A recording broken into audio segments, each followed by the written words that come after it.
How to recover Roblox account without email or password. Hello everyone and welcome to my channel, and in this video I will tell you how to restore your account in the game Roblox without email and password. Everything is very simple, you just need to follow me step by step to avoid any mistakes. If you do not know your password or email from your account, then you need to follow the next steps. I will give you two ways. The first way is to confirm your phone number in your Roblox account. First, go to the game Roblox or the site roblox.com on your device.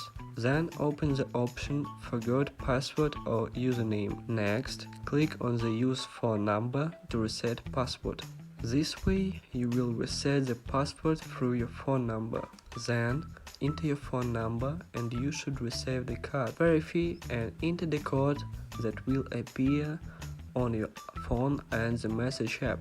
Then you just need to come up with a new password and enter it twice. That's it. If your phone number is not registered in the Roblox, then you will fit the following way. The second way, confirm with Roblox support. You need to send the application to the support of the game Roblox. There is a link and you need to fill it out. Explain the whole situation. Say that you forgot your password or you do not have access to email. That's all. Thank you for watching. I hope it was useful.